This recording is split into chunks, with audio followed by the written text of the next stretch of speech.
Shalom alaihim Beshem Hamasya. Selamat berjumpa kembali dengan saya, channel dari Kodrat Ilahi. Salam sehat selalu, kiranya Tuhan Yesus selalu menjaga dan melindungi kita dalam kesehatan dan memberkati kita dalam apapun.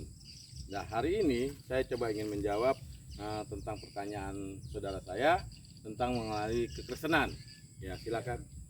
Ya, saya mau bertanya nih Pak, tentang ketritunggalan, bahwa dari sudut pandang saudara-saudara kita, di mana ya di penekanan di surat Al-Maidah ya, di surat Al-Maidah, bahwa di sana bagi saudara-saudara kita yang Islam mengatakan bahwa Tuhannya orang Kristen itu 3.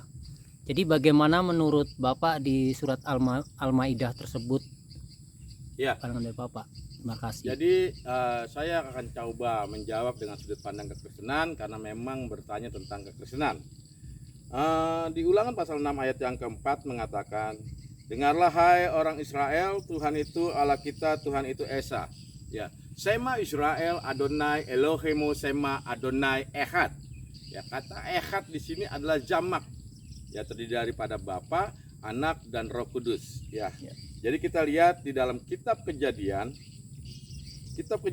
pasal yang pertama ayat yang pertama. Dikatakan pada mulanya Allah menciptakan bumi dan langit. Ya, Allah yang menciptakan bumi dan langit. Ayat yang kedua, bumi belum berbentuk dan kosong, gelap gulita menutupi samudra raya dan Roh Allah melayang-layang di permukaan air. Ya, dalam konteks bahasa aslinya dikatakan Ruah Elohim merah efet dan Roh Allah mengerami air. Kenapa air dikerami? Karena air adalah sumber daripada penciptaan dan adalah sumber kehidupan manusia. Ya, cakrawala, langit semuanya diciptakan oleh unsur air. Ya, yang dikatakan ya, Ruah Elohim, Roh Allah. Di sana sudah ada Roh Allah. Apa Roh Allah? Ya, Roh yang menghidupkan manusia. Ya, dalam Kejadian pasal yang kedua, Kejadian pasal 2 ayat yang ke-7. Karena itulah Tuhan Allah membentuk manusia itu dari debu dan tanah dan menghembuskan nafas hidup ke dalam hidungnya. Dan demikianlah manusia itu makhluk yang hidup, dihembuskan nafas hidup.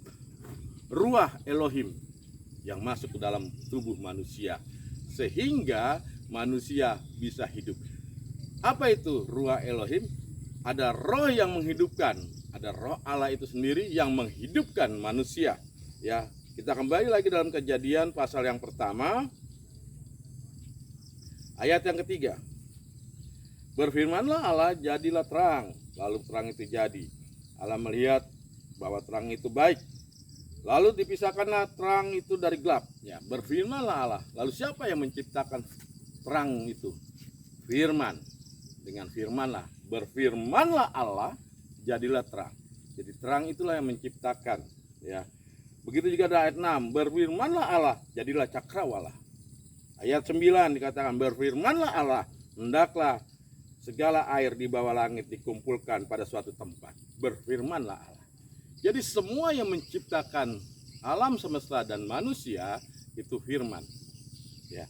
Di dalam kitab Kejadian, ya, sudah ada Allah dan Roh Allah sendiri yang menghidupkan dan ada firman. Disinilah wujud daripada Esa atau Echad. Ya, dari kata Echad disinilah. Jadi sesuatu sesembahan ya yang memang hidup, dia punya firman, dia punya roh yang menghidupkan. Ya, jika sesembahan itu tidak punya firman dan tidak punya roh, bagaimana dia bisa menciptakan semuanya? Dengan apa? Kalau bukan dengan firman-Nya. Ya. Lalu kita lihat di dalam Yohanes pasal 1. Yohanes pasal 1 ayat yang 1. Pada mulanya adalah firman. Firman itu bersama-sama dengan Allah dan firman itu adalah Allah, ya. Pada mulanya adalah firman. Di dalam konteks bahasa aslinya dikatakan ya, enharki kaikhologos. Pada mulanya sudah ada. Kenapa yang sudah ada? Firman. Karena firman itu bersama dengan Allah. Bukan berarti firman itu jalan dengan Allah. Tidak. Tetapi firman itu ada di dalam Allah. Kita lihat di dalam Yohanes pasal yang ke-8 ayat yang ke-42. Kata Yesus kepada mereka, jikalau Allah adalah Bapamu, kamu akan mengasihi aku, sebab aku keluar dan datang dari Allah. Aku keluar dan datang dari Allah. Apa yang keluar dan datang dari Allah? Firman, perkataan. Sebelum firman itu keluar, ya, firman itu ada di dalam Allah, dikandung dalam pemikiran Allah, barulah dikeluarkan. Ya. Dalam pengetahuan dalam tubuh, dalam kehidupan manusia, sesuatu yang dikandung lalu dikeluarkan itu disebut anak. Sebabnya Yesus disebut anak. Firman itu disebut anak. Bukan berarti ada hubungan intim, tidak. Firman itu sebelumnya ada di dalam Allah, dan firman itu dikandung dalam pemikirannya lalu dikeluarkan.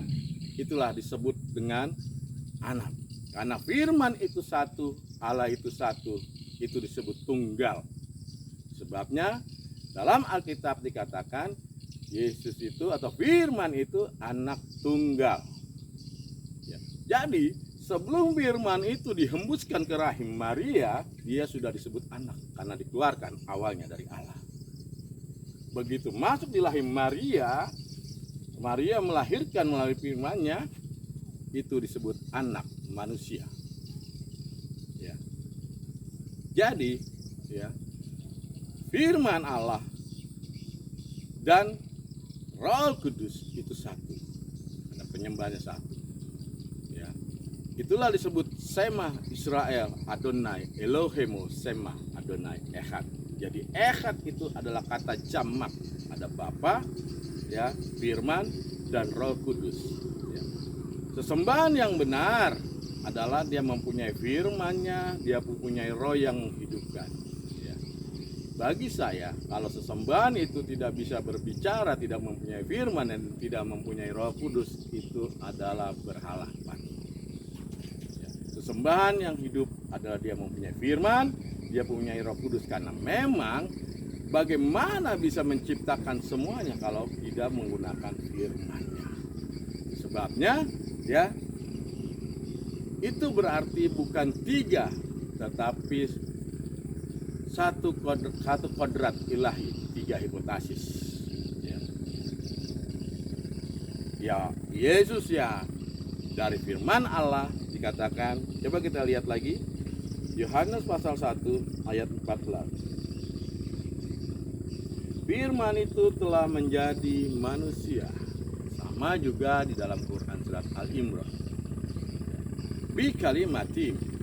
Ya. Apa yang masuk di dalam roh kandungan Maryam? Firman itu, kalimatin dan ruah. Itulah disebut dengan anak manusia. Ya. Bukan berarti ada hubungan intim, tidak. Firman itu hembuskan. Ya. Supaya apa? Supaya memang, ya, bisa kembalikan kembali kodrat gambaran manusia yang pertama. Jadi di sini bukan tiga, tetapi ada firman, ada Bapa, dan ada Roh Kudus. Itulah disebut Esa atau Echad. Tidak disebut Echid. Ya, kalau Echid itu tauhid, tapi di sini disebut Echad, yaitu Esa, jamak, Bapa, firman, dan Roh Kudus. Dan firman itulah yang menjadi manusia, yang namanya Isa Al-Masih, ya, seorang yang berkuasa di bumi dan di surga, wajihan di dunia wal akhirati. Itu sebabnya di dalam Matius juga mengatakan, Matius pasal 28 ayat yang ke-18, katakan apa? Yesus mendekati mereka dan berkata, kepadaku telah diberikan segala kuasa di bumi dan di surga. Kurios, itulah kata Tuhan yang berkuasa, menguasai di bumi dan di surga, wajihan di dunia wal akhirati.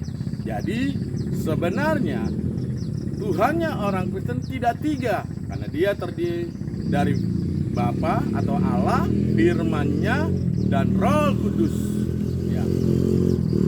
Jadi bagaimana Allah menciptakan manusia kalau tidak ada firman-Nya? dan bagaimana Allah menciptakan memberikan kehidupan manusia kalau tidak ada roh kehidupan, yaitu Roh Kudus. Jadi itu saja yang saya dapat bagikan. Terima kasih ya. Semoga saudara memberkati dengan apa yang saya jelaskan ya. Tuhan Yesus memberkati.